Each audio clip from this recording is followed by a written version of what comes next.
এই হচ্ছে সেই কোস্টাল লাইন শ্রীলঙ্কার, একদম সমুদ্রের ধার ঘেঁষে রেল লাইন। এইরকম রুটে একটা ট্রেন জার্নি করতে না পারলে শ্রীলঙ্কা আসাই ব্যর্থ হয়ে যাবে। 12ই সেপ্টেম্বর 2025, আজকের সকালটা আরও একটা ইয়াদগার সকাল। আপাতত গন্তব্য হচ্ছে এখান থেকে পেটা স্টেশন, মানে হচ্ছে কলম্বো ফোর্ট, এরা বলে পেটা। ট্রেন ছাড়ার টাইম হচ্ছে সকাল 10:30, এখন বেজে গেছে 10টা। আর একটা বিশাল প্রবলেম হয়ে গেছে, আমি আমার আরেকটা ফোন, যেখানে আমার শ্রীলঙ্কার লোকাল সিম ছিল, আর তাড়াহুড়ো করে ফোনটাই ফেলে এসেছি। আমি দেখছি ফোনটা এখন আমার কাছে আর নেই। হোটেলের গাড়ি যখন কলম্বো ফোর্ট স্টেশনে ড্রপ করলো তখন সময় সকাল 10:05, অর্থাৎ ট্রেন ধরার জন্য বেশ খানিকটা সময় হাতে রয়েছে। এখান থেকে টিকিট নিলাম, সকাল 10:30 সময় ট্রেন ছাড়বে। দেখুন শ্রীলঙ্কায় কিন্তু আজও এইরকম ট্রেনের টিকিট ব্যবহার করা হয়। আলাম কত নম্বরে ট্রেন আসবে, বললো যে 5 নম্বরে। আর এখানে ট্রেনের দুটো ক্লাস রয়েছে, ফার্স্ট ক্লাস সেকেন্ড ক্লাস। বলো ফার্স্ট ক্লাস পুরো ফুল হয়ে গিয়েছে। আরে ক্লাসের কি আছে, ক্লাস তো স্কুলে ছিল, এখন তো হবে ট্রেন জার্নি। এইরকম সমস্ত বেঞ্চ এখানে রয়েছে, বসার জায়গা। এটা হচ্ছে 6 নম্বর প্ল্যাটফর্ম, এটা হচ্ছে 5 নম্বর প্ল্যাটফর্ম। ওয়েদারটা ভালো, আজকে বৃষ্টি হচ্ছে না, বাট রোদের তেজ ভালোই আছে। স্টেশনের একটা দোকান থেকে নিলাম হচ্ছে 1 কাপ গরম দুধ। আমার কাছে টিকিট সব ছিল, তো ওই দিয়ে আর কি চা বানিয়ে নিলাম। তা এত মিষ্টি দিয়েছে, তারপরে ফিল করলাম যে ছোটো ছোটো দেশ মে এসি বড়ি বড়ি বাতে হতি রহতি है।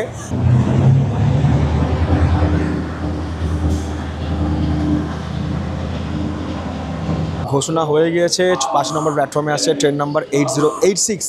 আর এখানে তো ভাই সেই রকম ভিড়, মনে হচ্ছে আমি সকালবেলায় বহরমপুর স্টেশন থেকে শিয়ালদা যাওয়ার ফার্স্ট প্যাসেঞ্জার ট্রেন ধরছি। এদিকেও ভিড়, ওদিকেও ভিড়। এখানে কোন কামরা কোথায় বলতো বুঝতে পারছি না।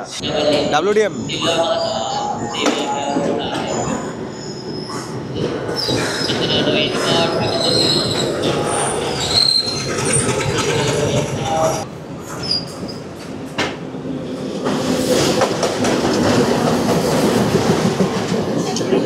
বাপরে, ট্রেনে তো জায়গাই নাই, কোথায় উঠবো আর কোথায় বসবো।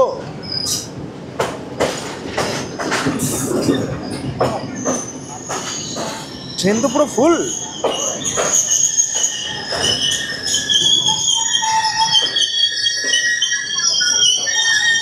এই ট্রেন তো মনে হচ্ছে সেই কৃষ্ণনগর শিয়ালদা গ্যালোপিং লোকালের মতো ভিড় ট্রেনে। আমি তো বললাম ট্রেন ফেন মনে হয় ফাঁকা যাবে, 2-1টা ট্রেন দেখলাম ফাঁকা, লোকজন নাই। তো ট্রেনে তো সেই লেভেলের ভিড়, আর এখানকার লোকও সেই লেভেলের। স্টেশনে ট্রেন পৌঁছে গেছে, তারপরেও লোকজন নামেনি। আমি উঠছি, লোকজন নামছে, ধাক্কা ধাক্কি গুতো গুতি। এই হচ্ছে এই ট্রেনের সেকেন্ড ক্লাস, যার জন্য টিকিট কেটেছি 500 টাকা দিয়ে, মানে এখানকার কারেন্সিতে। কলম্বো ফোর্ট থেকে ট্রেন ছাড়ছে, তাও দেখুন লোকজন দাঁড়িয়ে আছে, সবাই জায়গা পায়নি। আর উপরে সব রয়েছে ব্যাগ রাখার জায়গা। আর এখানে ফ্যান দেখুন, আগেকার দিনে আমাদের বাড়িতে ছিল না সেই টেবিল ফ্যান, এখন অনেকের বাড়িতে আছে। পৃথিবীর মতো ঘুরছে, উত্তর গোলার্ধ থেকে দক্ষিণ গোলার্ধ। আর ভেতরে ভাই সেই লেভেলের গরম। সময় সকাল 10:52, ছেড়ে দিল আমাদের ট্রেন কলম্বো ফোর্ট স্টেশন। আমাদের যাত্রাপথের পরবর্তী স্টেশন মাউন্ট লাভিনিয়া।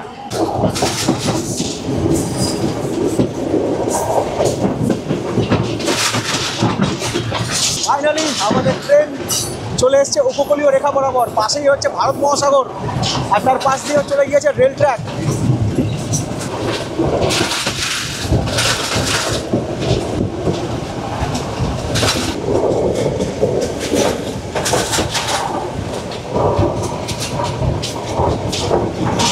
এখানে ট্রেনের দরজায়, ভেস্টিবিউলে সব জায়গায় লোক বসে আছে, আমাদের ওখানকার লোকাল ট্রেনের মতোই।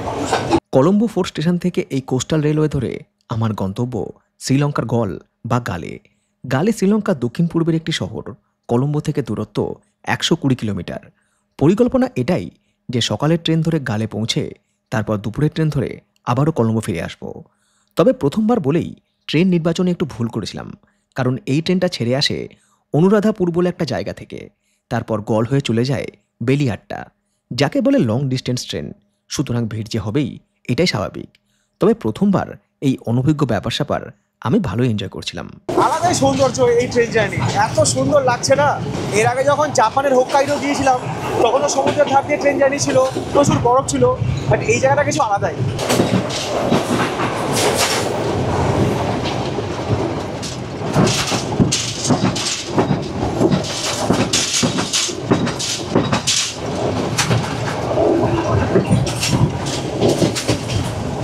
ট্রেনের দরজায় দাঁড়িয়ে ভাবছিলাম অধিকাংশ বাঙালির প্রথম বিদেশ ভ্রমণ থাইল্যান্ড, কিন্তু শ্রীলঙ্কা কেন নয়? তারপর ভাবলাম হয়তো আমারই ভুল। শ্রীলঙ্কা নিয়ে সম্পূর্ণ বাজেট ব্লগ সিরিজ বানাতে না পারাটা আমারই একরকম ব্যর্থতা। খুব তাড়াতাড়ি আরও একবার শ্রীলঙ্কা এসে একটা সিরিজ বানাবো।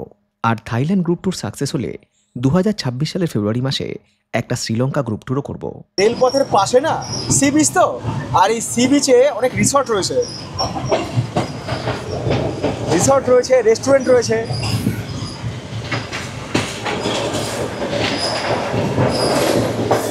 এত সুন্দর রেলপথ, এত সুন্দর ট্রেন জার্নি, আমি জানি না যে ওয়ার্ল্ডের আর কোথাও আছে কিনা।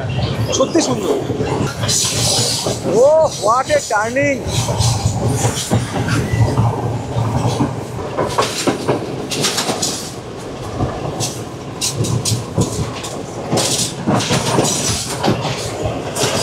এখানে কিন্তু ট্রেনে হকাররা ওঠে। নারকেল দিয়ে লঙ্কা দিয়ে একটা রকম ছোলা, এদিকে বলা হচ্ছে টিকটিকি লজেন্স, এগুলো হচ্ছে ছোট ছোট ছোলা, এদিকে হচ্ছে সেই পাপড় টাইপের।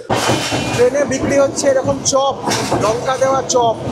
এখানে বিক্রি হচ্ছে পেয়ারা, আনারস, ম্যাঙ্গো, আম, এগুলো সব বিক্রি হচ্ছে। কাটা ফল প্যাকেটের মধ্যে নিয়ে সব বিক্রি হচ্ছে। আমাদের যাত্রাপথের প্রথম স্টেশন মাউন্ট লাভিনিয়া।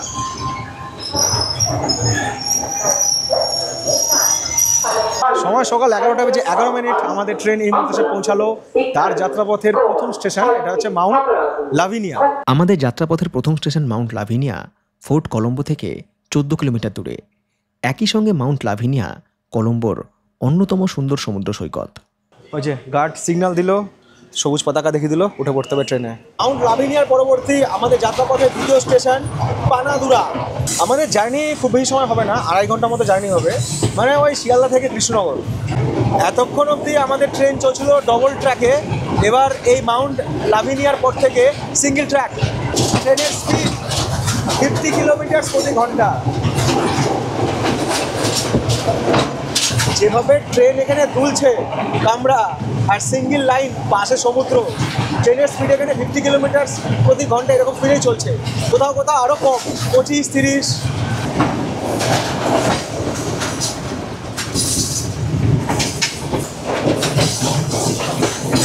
এখানকার লেভেল ক্রসিং।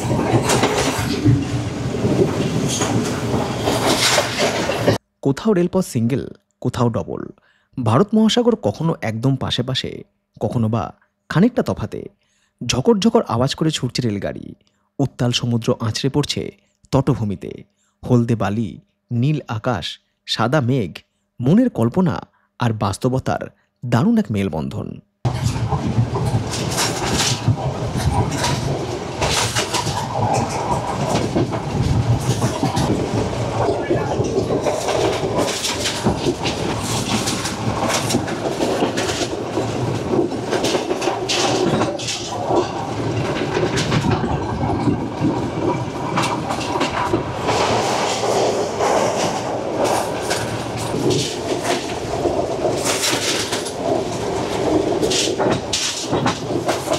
এইটা সিগন্যাল না পেয়ে ট্রেন দাঁড়িয়েছে। যাক, এবার একটু সমুদ্রের গর্জনও শুনতে পাবো, সমুদ্রের হাওয়াটাকেও ফিল করতে পারবো। আর ওইদিকে একদম রাস্তা, এখানে রেলপথ আর রাস্তা বেশিরভাগ জায়গায় প্রায় পাশাপাশি।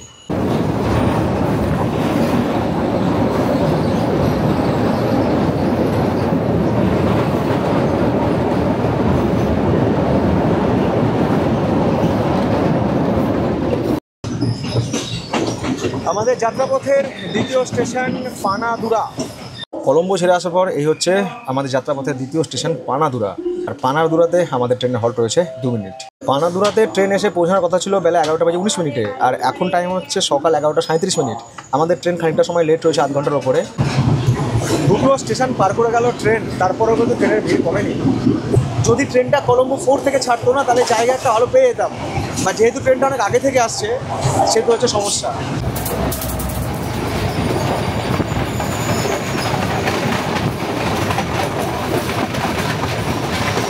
পানাদুরা স্টেশনের পর থেকে রেলপথ আর সমুদ্রের মধ্যে তফাৎ ধীরে ধীরে বেড়ে গেল। গাছপালা আর ঘরবাড়ির মাঝে অদৃশ্য হলো দিগন্ত বিস্তৃত নীল জলরাশি আর তার বালুকাময় উপকূল। বেলা 11টার পর থেকে আশেপাশের তাপমাত্রা বৃদ্ধি পেল অস্বাভাবিক। এমনিতে উপকূলবর্তী এলাকা গরম থাকে এই সময়, তারপর এইদিকে তো আরও গরম। শ্রীলঙ্কার সাইডে অবস্থা খারাপ। কামরায় তো এসি বেসি কিছু নাই, এই দরজার ধারে হাওয়াতেই আর কি দাঁড়িয়ে থাকতে হচ্ছে।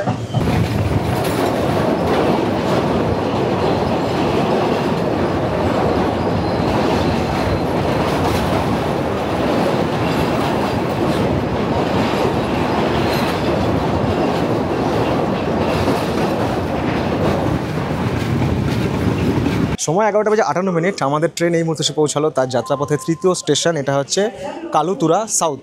ট্রেনে তো সেই লেভেলের ভিড়, মানে আমি ভাবলাম ট্রেন বোধহয় কোথাও তো গিয়ে ফাঁকা হবে, লোকজন নামবে, ওরকম কোনো সিনই নেই। প্রত্যেকটা দরজায় প্রত্যেকটা কামরায় ভিড়ই ভিড়, বাট সিনিক বিউটি অসাধারণ, খুবই সুন্দর।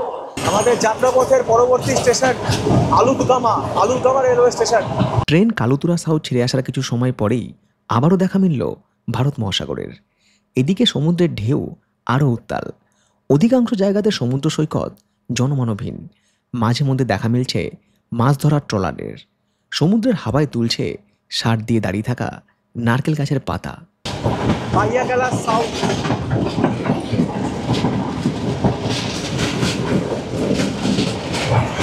এখানে কোনো স্টেশন দিয়ে ট্রেন খুব পাস করার সময় পোর্ট আর কিন্তু পতাকা হাতে দাঁড়ায় না।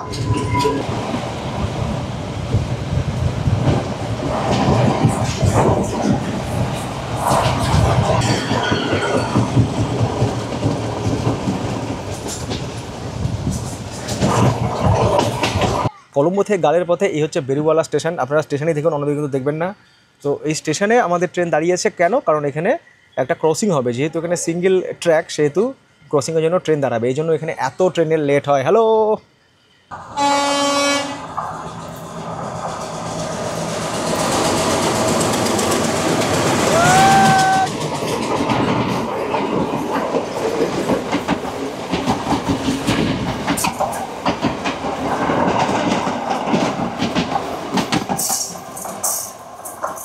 ক্রসিংও হলো, আমাদের ট্রেনও ছাড়লো, আর আমার মুখ চোখ অবস্থা পুরো কয়লা খনির মতো হয়ে গিয়েছে। এই পুজোর মরশুমে কেউ বিউটি পার্লার, কেউ জিমের আখড়ায়, আর আমি হতভাগা কোন ভিন দেশে এসে লোকাল ট্রেনের কামরায়। ট্রেন আবারও লুপ লাইন থেকে মেন লাইনে উঠছে, ওটা মেন লাইন, এটা লুপ লাইন। আলুতগামা আমাদের যাত্রাপথের আরও একটা স্টেশন।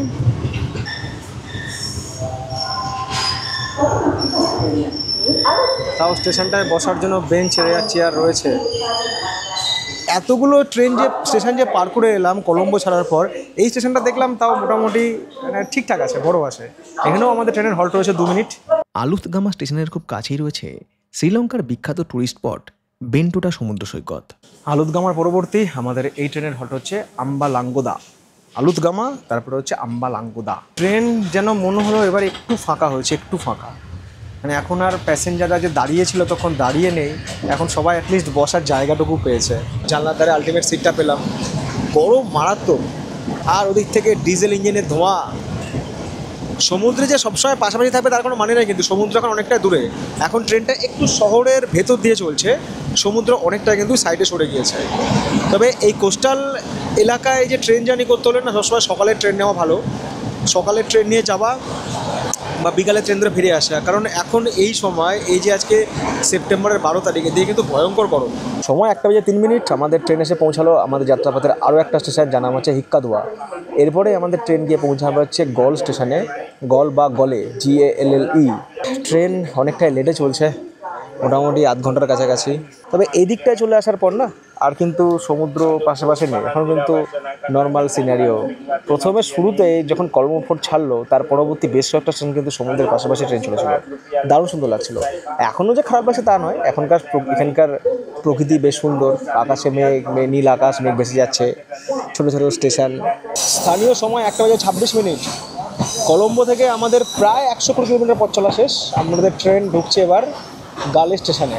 এই পর্যন্ত ট্রেনটা এলো, সামনে কিন্তু আর ট্রেন যাবে না, ট্রেনের লোকোমোটিভ রিভার্স হবে, তারপরে ট্রেন আবার ব্যাকে যাবে।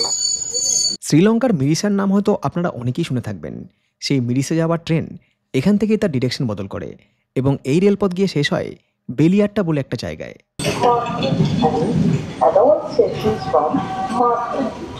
তো এই পর্যন্ত ট্রেন এলো, এবার আমাদের ট্রেন রিভার্সে যাবে। অনেক যাত্রী এখানে নেমে পড়লো, এবার যারা এর পরবর্তী গন্তব্যে যাবে অর্থাৎ লাস্ট স্টেশন, তারা ট্রেনে আর কি রয়ে গেল। আমাদের ট্রেনের যে লোকোমোটিভ সেটা এখানে খুলে দেওয়া হয়েছে এবং লোকোমোটিভ গিয়েছে, বললাম না রিভার্স হবে এখান থেকে ট্রেন।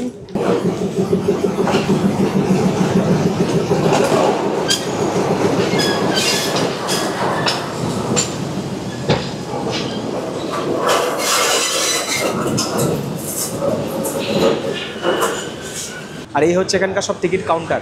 এইগুলো দেখলে বোঝা যায় যে আমরা মানে আমাদের দেশ কতটা এগিয়ে আছে। গালে স্টেশনের থেকে আমাদের ধুবুলিয়া স্টেশন মনে হয় বেশি বড়। বেরিয়ে গেলাম স্টেশনের বাইরে, গালেও কিন্তু বেশ জমজমাট জায়গা, এটাও একটা ট্যুরিস্ট স্পট।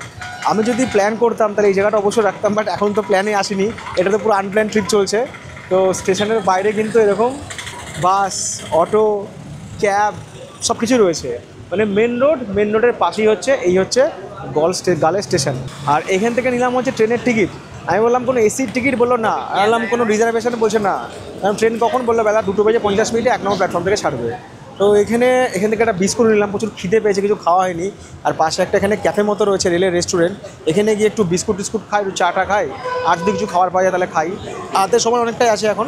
কালকে ভাগ্যিস আমি কিছু টাকা তুলে রেখেছিলাম, না হলে পেমেন্ট করতে পারতাম না কোথাও। যে দেশে যাবেন না সেই দেশের লোকাল কারেন্সি সবসময় নিয়ে রাখবেন, তাহলে বিশাল সুবিধা হবে, নাহলে খুব মুশকিল। এই হচ্ছে রেস্টুরেন্ট, যেটা স্টেশনেই রয়েছে। রেস্টুরেন্টটা বেশ বড়ই আছে, উপরে বাইরেও বসার জায়গা রয়েছে। এখানে অর্ডার দিলাম একটা মিক্সড ফ্রুট জুস। তো মিক্সড ফ্রুট জুস এটা কি সন্দেশ নাকি কি এটা? না, আইসক্রিম টাইপের রয়েছে ভেতরে, আর পুরো পেঁপে দিয়ে বানিয়েছে। এইরকম বিরিয়ানি রিভিউ করার জন্য দরকার ফুড ব্লগারদের। বিরিয়ানির চারপাশে এরকম পাঁপড়, শসা রয়েছে, টমেটো, আনারস, একটা ডিম, এর ওপরে কুচি কুচি ছড়ানো কিশমিশ, কারি পাতা আর কাজু। এবং চিকেন কোথায় বলো, চিকেন ভেতরে ঢুকে আছে। প্রথম 5 মিনিট আমাকে কারি পাতার বাসার কাজই করতে হবে। যারা চেন্নাই গিয়েছেন, চেন্নাই থেকে ট্রেন থেকে নামার পর দেখবেন চেন্নাইয়ে বিরিয়ানি পাওয়া যায়। চেন্নাই বিরিয়ানি যেরকম এখানে বিরিয়ানি সেরকম। শ্রীলঙ্কাতে এসে সাউথের অনেক খাবার দাবার, অনেক কালচারের মিল পাবেন। এরকম সব চিকেনের পিস, কারি পাতা ছাড়াও আরও অন্যান্য মশলা রয়েছে। এখানে চিকেন বিরিয়ানি হচ্ছে 1800 শ্রীলঙ্কান কারেন্সিতে। মিক্সড ফ্রুট জুস 850, আর জল হচ্ছে 100, টোটাল 2750। মানে ভারতীয় টাকা খরচা প্রায় 808 টাকা।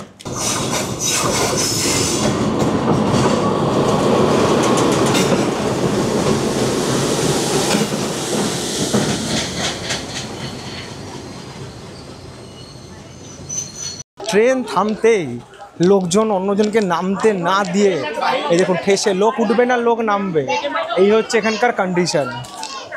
এখানে আমাকে একটু বুদ্ধি করে উঠতে হবে ট্রেনে, মনে হচ্ছে একটা সিট পেয়ে যাবে। এটাও one kind of Lalgola passenger. তো সবাই ব্যাগ ট্যাগ ছুটছে এখানে ছুটে, একজন জানলার ধারে সিট রেখে দিয়েছে, আমি মাঝে বলেছি, এবার তার সাথে আরেকজন আছে, সে বলছে যে আপনি একটু ধারে চলে যান। না, মাঝখানে সিট কেউ সরবো না, আপনি ব্যাগ দিয়ে জায়গায় রেখেছেন। ওই লোকই উঠে চলে গেল, বাঙালির সঙ্গে ঝগড়া করতে পারবে? ব্যাস, জানলাদারে সিট পেয়ে গেলাম। এবার ট্রেন যাবে হচ্ছে এই ডিরেকশনে, হাওয়া আসবে, জার্নিটা ভালোই হবে। দেখছেন তো শ্রীলঙ্কার কিন্তু যারা বেড়াতে আসবেন, এদের লোকাল ট্রেনে, এখন তো টুরিস্ট কম, লোকাল ট্রেনে এখানে জার্নি করবেন, এসব কিন্তু আর কি প্রবলেম হবে। সো হেডেক নিতে না চাইলে রিজার্ভেশন করে নেবেন। আর গরম তো বুঝতেই পারছেন, এটাও একটা অভিজ্ঞতা। সময় দুপুর 2:58 ছেড়ে দিল আরও একবার আমাদের ট্রেন, তার বিপরীত ডিরেকশানে, গল থেকে বা গালে থেকে কলম্বো ফোর্টের উদ্দেশ্যে। আবারও সেম রুটে ট্রেন জার্নি। আর এদিকে না এখন বৃষ্টি হচ্ছে, এত গরম ছিল তো এখন শুরু হচ্ছে বৃষ্টি। আর টাইম হচ্ছে এখন 2:58।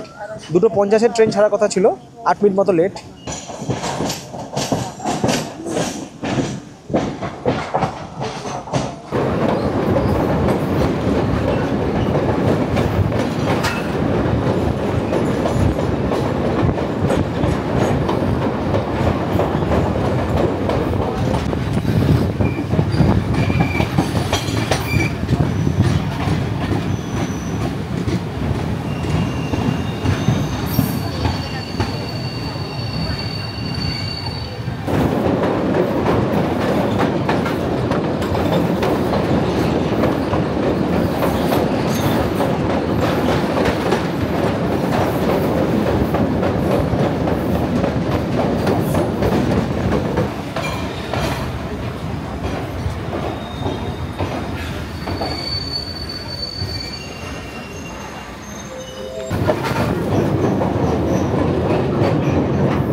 এখন যে একটু বিকেল হয়ে এলো না, রোদটা কমে গেল, আকাশে মেঘও রয়েছে, সেই সাথে সমুদ্রের হাওয়া আর ট্রেন জার্নি, আহা। এখানে ট্রেনে লটারির টিকিট বিক্রি হয়। এগুলো হচ্ছে শ্রীলঙ্কার যে লটারির টিকিট, সেরকম লটারির টিকিট ট্রেনে বিক্রি হচ্ছে। এখানে রেলপথ সমুদ্রের এত কাছে, যখন এই ঢেউগুলো ধাক্কা খাচ্ছে না গার্ডওয়ালে, হাওয়া দিচ্ছে, সেই জলে ছিটে এসে লাগছে।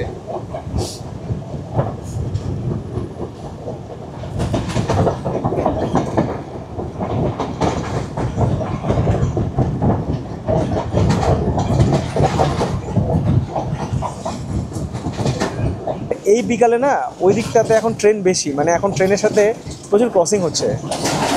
সকালে অত ট্রেনের সাথে ক্রসিং হয়নি, কিন্তু বিকালবেলা অনেক ক্রসিং হচ্ছে এখন। এই সকালবেলায় কত ফাঁকা ছিল আর বিকালবেলায় কীরকম ভিড়,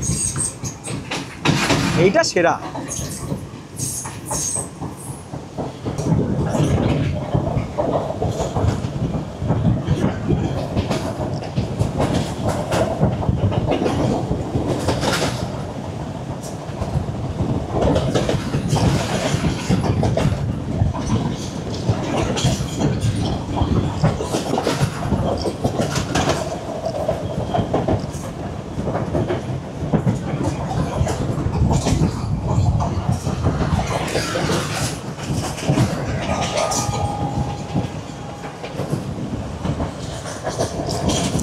বিকেলবেলায় মানুষজন সমুদ্রে স্নানও করছে।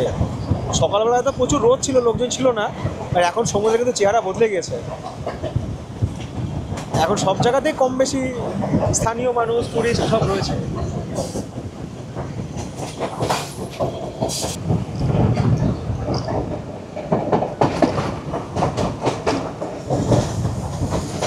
এইখানে ট্রেনের গতি সব চাইতে কম, 20 কিলোমিটার প্রতি ঘন্টা, কারণ এখানে সমুদ্র আর রেলপথ পাশাপাশি।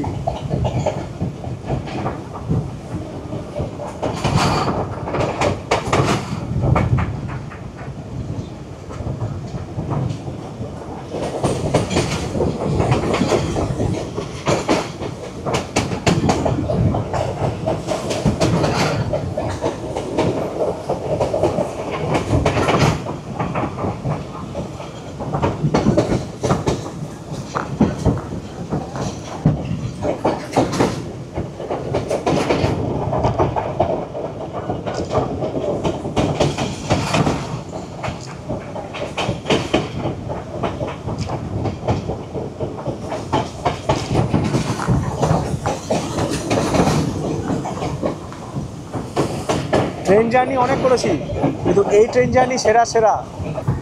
বিকেল 5:25 আমাদের ট্রেন একদম টাইমে রয়েছে।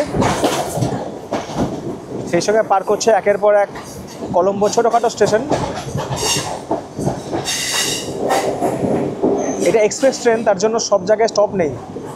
এই ট্রেন একদম গিয়ে দাঁড়াবে হচ্ছে কলম্বো ফোর্টে। সেই সকাল 10:30টার সময় জার্নি শুরু করেছিলাম, বিকাল 5:30, এখন 5:29 কলম্বো পৌঁছে জার্নি শেষ হলো। সেই সাথে আমার এনার্জি প্রায় শেষের দিকে। আর বিকালের স্টেশন, এরকম কিছু ভিড়। আর ওখানে সব ট্রেনের টাইম, প্ল্যাটফর্ম লেখা রয়েছে।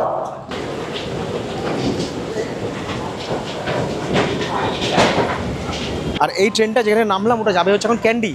আপাতত আমি খাবো একটু ঠান্ডা কিছু। এখানে কিন্তু অটো রয়েছে, চাইলে কিন্তু অটো করেও আপনারা আপনাদের হোটেল বা যেখানে থাকবে সেখানে ট্রান্সফার হতে পারেন। বাসও রয়েছে, রাস্তার এপার ওপার করার জন্য ফুট ওভারব্রিজ রয়েছে। ট্রেন থেকে নামার পরে আমাকে একটু অপেক্ষা করতে হলো, ডাবের জল খেলাম, এখানে ডাবের জল খুব সুন্দর। তারপর চলে এসছে গাড়ি, যে গাড়ি চড়ে আপাতত ট্রান্সফার হচ্ছে হোটেল।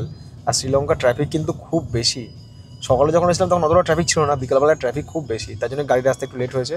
আমি শ্রীলঙ্কার ব্লগ আনবো, আপনারা ভাবছেন যে কৌশিক একদিনের জন্য এসছে, মানে কিছু দেখালো না, এটা নয়, আমি তো কাজে এসেছি। বাট শ্রীলঙ্কার ব্লগ একটা ডেফিনেটলি আসবে, এবং আমার ইচ্ছা আছে ফেব্রুয়ারি মাসে একটা শ্রীলঙ্কার গ্রুপ ট্যুর করা। জানি না হবে কি না, একটা হোক আগে, তারপরে ভাবা যাবে। যদি হয় এটা সাকসেসফুল, তাহলে একটা শ্রীলঙ্কার গ্রুপ ট্যুর করবো। সন্ধ্যে 6:20, সূর্য অস্ত চলে গিয়েছে, সূর্যের লাল আলো ছড়িয়ে পড়ছে এই ভারত মহাসাগরের উপকূলে। আর আমি হোটেলে পৌঁছে গেছি, চলে এসেছি একটু এই পাশে, কারণ এখন একটা ট্রেন আসবে, আমি আপনাদেরকে একটা ট্রেন দেখাবো। শেষ বিকেলে সাক্ষী হয়েছিলাম সূর্যাস্তের পর এক রক্তিম আকাশ, সমুদ্রের অগণিত ঢেউ, আর পাশ দিয়ে চলে যাওয়া একটার পর একটা রেলগাড়ির আসা যাওয়ার।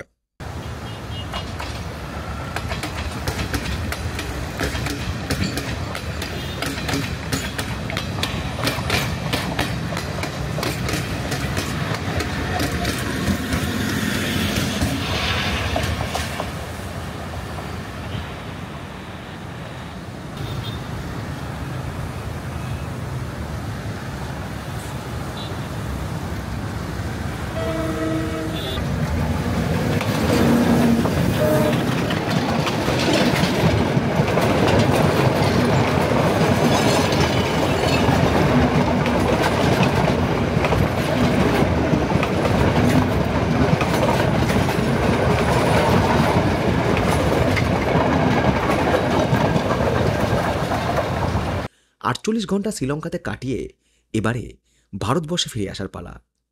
দরকার এমনই একটা সকাল, যে সকালে 1 কাপ চা হাতে এখানে এসে দাঁড়াবো, উত্তাল সমুদ্র তার ইচ্ছে মতো আঁচড়ে পড়বে এই রেলপথের গার্ডওয়ালে, আর বিভিন্ন রঙের ট্রেন যাতায়াত করবে একের পর এক এই পথ ধরে। এত সুন্দর একটা সকাল, আমি জানি যে এইসব সকাল জীবনে খুব কমই আসে। আমার 2 দিনের ট্রিপে আমি শ্রীলঙ্কাতে যা পেলাম সত্যি অনেক কিছু। সময় বেলা 12:24 পৌঁছে গেছি কলম্বো এয়ারপোর্টে। এটা হচ্ছে কলম্বো এয়ারপোর্টের ডিপার্চার।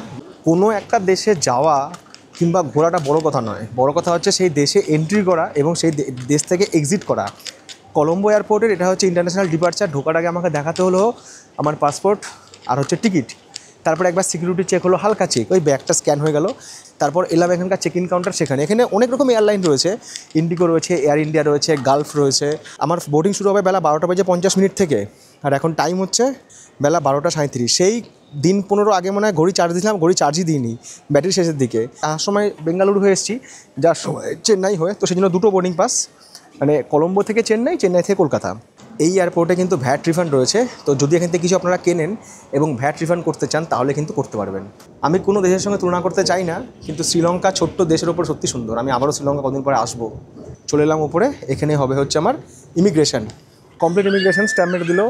ভিসা টিজা কিছু দেখতে চাইনি, যাওয়ার সময় দেখতে চাইনি, আবার যখন আজকে এক্সিট করছি কিছু দেখতেও চাইনি, এক্সিটও মানে কোনো প্রশ্নও করেননি। আপনারা যখন এখানে আসছেন, এখানকার কারেন্সি নিচ্ছেন, ইউজ করছেন, তো তারপরে যদি মনে হয় যে কারেন্সি অনেক বেঁচে গিয়েছে, এয়ারপোর্টে কিন্তু এন্ট্রি করার পর এখানে কারেন্সি এক্সচেঞ্জ সব কাউন্টার রয়েছে, তো সেখানে কিন্তু আপনারা এদেশের কারেন্সি ফেরত দিতে পারেন। এখানে বোর্ড করার আগে কিন্তু এখানে সিকিউরিটি চেক হলো। সিকিউরিটি চেকে তেমন কিছু ব্যাপার নেই, শুধু ল্যাপটপটা বের করতে হলো, আর ওই আমার পাওয়ার ব্যাঙ্কটা নিয়ে ওরা দেখছিল, জিজ্ঞেস ছিল কত এমএএচের পাওয়ার ব্যাঙ্ক। আমাদের 2টো বড় বড় পাওয়ার ব্যাঙ্ক আছে, তো হয়ে গেল ওখানে। তারপরে আর কি ওই বোর্ডিং পাস দেখালাম, ওরা নোট করে দিল যে কত নম্বর প্যাসেঞ্জার, হয়ে গেল। এরপর ফ্লাইটে উঠে একদম চেন্নাই উঠে পড়লাম ফ্লাইটে। এটা হচ্ছে ইন্ডিগোর 6C1181। যাওয়ার সময় কিন্তু আমরা যাবো হচ্ছে মান্নার উপসাগরের উপর দিয়ে। এটা হচ্ছে মান্নার উপসাগর, আর শ্রীলঙ্কার আরও একটা সুন্দর জায়গাটার নাম হচ্ছে জাফনা। এই মান্নার আর জাফনার ওপর দিয়ে ফ্লাইট যাবে। যখন আমরা এসেছিলাম তখন কিন্তু রামেশ্বরমের ওপর দিয়ে এসেছিলাম, তখন কিন্তু রামেশ্বরম রাত্রেবেলা বলে দেখাতে পারিনি, বা আমিও দেখতে পাইনি। তা বেঙ্গালুরু থেকে যে ফ্লাইট আসে সেটা কিন্তু রামেশ্বরমের ওপর দিয়ে আসে, বাট চেন্নাই যখন যাবো তখন কিন্তু এটা মান্নার উপসাগর আর জাফনা হয়ে পন্ডিচেরিকে এক পাশে রেখে ভেলোর হয়ে চেন্নাই। এই ফ্লাইটটা একটু ঘুরবে, ঠিক আছে, ভেলোর হয়ে চেন্নাই, যদিও ভেলোর এই ফ্লাইট দাঁড়াবে না, আর ভেলোরের ওপর থেকে ঘুরে ফ্লাইটটা যাবে। এই হচ্ছে এই ফ্লাইটের রুট। এই ভেলোরের ফ্লাইটটা ঘুরে তারপরে কাঁচিপুরম হয়ে পৌঁছাবে একদম হচ্ছে চেন্নাই। এই যে টেক অফ করার পরে সমুদ্র, ইন্ডিয়ান ওশেন, ভারত মহাসাগর। ফ্লাইট টেক অফ করার সময় যেটাকে সমুদ্র বলে ভাবছিলাম, ওটা আসলে নিগম্ব লাগুন, অর্থাৎ মান্নার উপসাগরের সঙ্গে জুড়ে থাকা এক অগভীর সমুদ্র, যেমনটা লাক্ষাদ্বীপও রয়েছে। অপূর্ব এই যাত্রাপথ। ফ্লাইটে যখন ডান দিকে বাঁক নিল তখন পুরো লাগুনটাই ক্যামেরাবন্দি করলাম। মান্নার উপসাগরের উপর দিয়ে উড়ে চলা আমাদের ফ্লাইট একটু পরেই পার করবে পকপ্রণালী। আসলে এই নামগুলো ভালোই মনে আছে সেই 9ম শ্রেণীতে ভূগোলের ম্যাপ পয়েন্টিংয়ের সময় থেকে। আর পকপ্রণালী কিংবা মান্নার উপসাগর সবটাই ভারত মহাসাগরের অংশ। কলম্বো থেকে চেন্নাই ঘণ্টাখানিকের ফ্লাইট জার্নি। অল্প সময়ের মধ্যে দেখা দিল চেন্নাইয়ের সমুদ্র উপকূল। আমাদের অনেকেই যাকে মেরিনা সমুদ্র সৈকত নামে চিনি। আমাদের ফ্লাইট ল্যান্ড করল চেন্নাইয়ের আন্তর্জাতিক বিমানবন্দরে।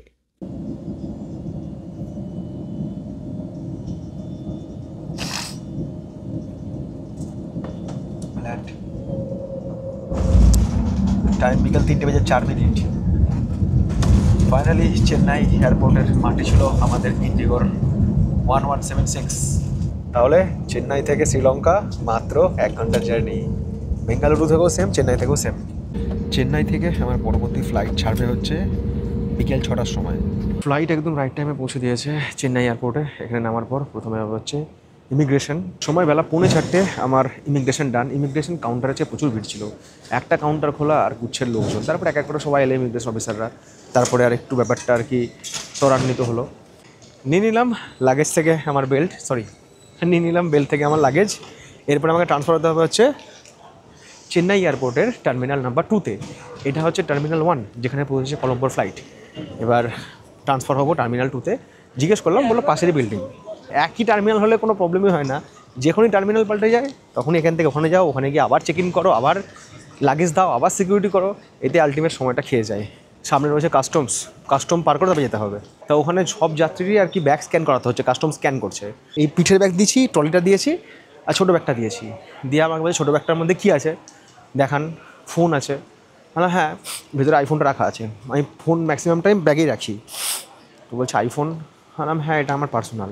বললো এটা হাতে কি, বললাম ক্যামেরা। ঠিক আছে। শ্রীলঙ্কা থেকে যারা ফিরছে কলম্বো থেকে, এত চেক কেন হচ্ছে, কী আনে মানুষ, আমার একটু জিজ্ঞেস করতে ইচ্ছা করে। তো বলছে এখানে বেশিরভাগ ব্যবসাদার, ট্রেডার্স, প্রচুর বিজনেসম্যান ওখান থেকে আগে সব জিনিসপত্র নিয়ে আসে, ওই জন্য এত চেকিং হয়। মানে বেঙ্গালুরুতেও এত চেক টেক হয়নি, যতটা চেকিং বা যতটা মানে একটু কঠিন মনে হলো আমার এই চেন্নাই এয়ারপোর্টে।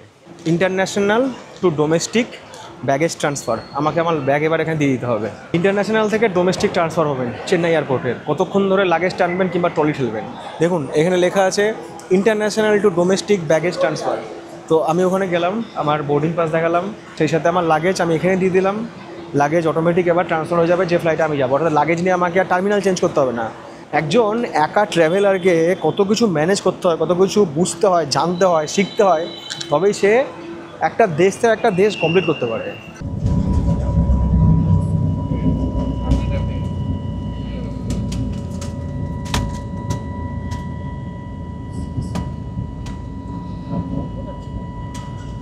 চেন্নাই থেকে কলকাতা পর্যন্ত আমাদের এই ফ্লাইট ইন্ডিগো 6E606 সময় নামে হচ্ছে 2 ঘন্টা 25 মিনিট। এখান থেকে বিকাল 6টায় ছেড়ে রাত 8টা বেজে 25 মিনিটে এই ফ্লাইট কলকাতা পৌঁছে যাবে। রাত 8টা বেজে 32 মিনিট ফাইনালি পৌঁছে গেলাম কলকাতা এয়ারপোর্টে। ফ্লাইট একদম টাইমে এসছে। আমার গল্প ফুরলো, নোটে কাস্টিং হলো। দেখা হচ্ছে আপনাদের সাথে নতুন গল্প নিয়ে পুজোর পরে। সবাইকে টাটা, বাই বাই, লাভ ইউ।